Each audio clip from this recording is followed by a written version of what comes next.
بسم اللہ الرحمن الرحیم الصلاۃ والسلام علیک یا سیدی یا رسول اللہ وعلی آلک و اصحابک یا نور اللہ اللہم صلی علی محمد کما تحب و ترضی عنہ۔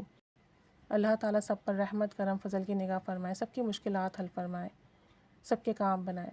اگر آپ کے پاس درود پاک ہے، استغفار ہے، کلمہ ہے، وسیلہ فاطمہ کے نفل ہیں، تو میں نہیں سمجھتی کہ ہم میں سے کسی کو بھی کسی بھی حاجت کے لیے پریشان ہونے کی ضرورت ہے۔ اور جتنا آپ توجہ دھیان سے پڑھتے ہیں، ضرور ہمارا ذکر ہمیں فیض دیتا ہے۔ کمی ہے تو ہمارے اندر ہے۔ مسائل اتنے بڑے نہیں ہیں کہ ان ذکر و اذکار کو کرنے کے بعد حل نہ ہو۔ مسائل ان ذکر و اذکار کے آگے بہت چھوٹے ہیں، لیکن ہمارے کرنے کا طریقہ صحیح نہیں ہے۔ ایک سلام ہے، اللہم یا سلام وسلم، اللہم یا سلام وسلم، صرف 3 لفظ کا یہ سلام ہے، لیکن اس سلام کے بارے میں کہا جاتا ہے کہ اگر کوئی شخص اسے اپنی زندگی کا معمول بنا لے تو اس کی زندگی کے ناممکن کام ممکن ہوتے ہیں، اور ایسے ایسے کام اس کے بنتے ہیں کہ وہ خود پڑھنے والا حیران رہ جائے، عقل دنگ رہ جائے۔ اس سلام میں اتنی طاقت ہے۔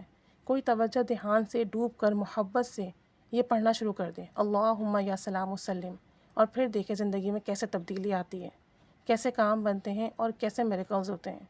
حضرت سیدنا اسد الرحمن قدسی رحمۃ اللہ علیہ کا شمار کثرت سے درود شریف پڑھنے والوں میں ہوتا ہے، اور کثرت کے ساتھ محبت سے پڑھنے والوں میں ہوتا ہے۔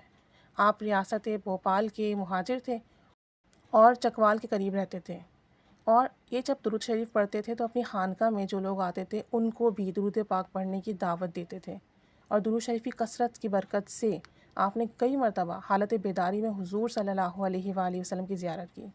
کہتے ہیں کہ ایک مرتبہ جب آپ صلی اللہ علیہ وآلہ وسلم کی زیارت سے فیضیاب ہوئے تو آپ صلی اللہ علیہ وآلہ وسلم کے قدموں میں گر گئے، اور پھر سلام عرض کیا، اور بعد میں فرمایا کہ حضور آپ مجھے کچھ عنایت فرمائیں۔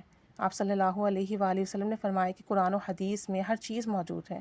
عرض کیا یا رسول اللہ صلی اللہ علیہ وآلہ وسلم، مجھے کوئی خاص چیز عنایت فرمائیں۔ اس پر نبی کریم صلی اللہ علیہ وآلہ وسلم نے فرمایا، کوئی بھی کام شروع کرنے سے پہلے سلام پڑھا کرو، اللہم یا سلام وسلم، یعنی کہ آپ صلی اللہ علیہ وآلہ وسلم کا تعلیم کردہ سلام ہے، تو سوچیں اس کی تاثیر اور برکت کتنی زیادہ ہوگی۔ تو کہتے ہیں کہ اس خواب کے بعد سیدی اسد الرحمن قدسی رحمۃ اللہ علیہ نے فرمایا کہ میرے پاس جب بھی کوئی مسئلہ ہوتا میں اسی سلام کو ورد کرتا، کوئی اپنی پریشانی لے کر آتا اسے بھی یہی بتاتا، کیونکہ آپ صلی اللہ علیہ وآلہ وسلم نے بتایا ہے تو یقیناً تو انشاءاللہ عز و جل اس کی برکت ہی اور ہوگی۔ تو کہتے ہیں اس کی برکت ہی اور تھی۔ تو کہتے ہیں کہ میرے پاس ایک خاتون آئیں جو کہ بہت تکلیف میں تھیں، پریشان تھیں، ان کے شوہر بہت تنگ کرتے تھے۔ تو میں نے کہا کہ بی ہر نماز کے بعد ایک تسبیح اس سلام کی پڑھا کرو، بہت توجہ دھیان سے، بہت رو کر گڑگڑا کر اللہ سے مانگو، دیکھو تمہارے مسئلے کیسے حل ہوں گے۔ کہتے ہیں کہ وہ خاتون بہت پریشان تھیں، شوہر نے بہت تنگ کر رکھا تھا، دل بہت دکھا ہوا تھا۔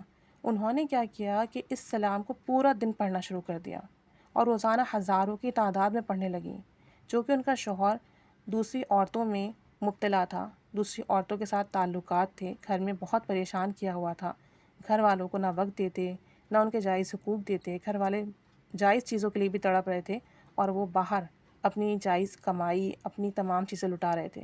کہتی ہیں کہ چند دن انہوں نے جب اسے لگاتار پڑھا، توجہ دھیان سے پڑھا، آپ یقین کریں کہ اس سلام کی برکت سے صرف 10 دن میں ان کے شوہر بالکل ٹھیک ہو گئے، غیر عورتوں سے ہر قسم کا رابطہ توڑ دیا، گھر میں وقت دینے لگے، بیوی بچوں کو سمجھنے لگے، اپنی جائز کمائی گھر میں لگانے لگے، گھر والوں کا خیال رکھنے لگے، عزت دینے لگے۔ اب یہ خاتون اتنی کوئی خوش جس کی کچھ حد نہیں، کہ یہ مسئلہ اتنا پیچیدہ تھا، اتنا پرانا تھا، کسی چیز سے حل نہیں ہو رہا تھا، اور 3 لفظوں کی برکت، اللہم یا سلام وسلم کی برکت سے حل ہو گیا۔ تو بات دراصل یہ ہے کہ جو چیز آپ صلی اللہ علیہ وآلہ وسلم نے بتائی، آپ کی زبان حق سے ادا ہوئی، اس کی تاثیر ہی اور ہے، اس کی برکت ہی اور ہے۔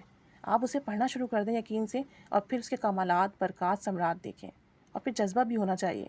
ایک تسبیح پڑھنے کے لیے کہا تھا، لیکن وہ خاتون پورا دن پڑھتی رہیں، اور یقیناً بہت توجہ سے پڑھا ہوگا، تڑپ کر پڑھا ہوگا کہ 10 دن کے اندر ہی اتنا پرانا اور پیچیدہ مسئلہ حل ہو گیا۔ تو بات یہ ہے کہ بس ہمیں اپنے پڑھنے پہ فوکس کرنا چاہیے کہ ہم پڑھ کیسے رہیں، جتنی محبت ہو، توجہ ہو، لگن ہو، ادب ہو، جن کا ذکر آپ کر رہے ہو ان کا خیال اور تصور بھی ہو، تو پھر بات بنتی ہی بنتی ہے، اور بہت جلدی بنتی ہے۔ اللہ تعالیٰ ہمیں بھی کامل یقین والا بنائے، عشق والا بنائے، اور ہمارے بھی سارے مسئلے حل فرمائے۔ آمین، صلی اللہ علیہ وآلہ وسلم۔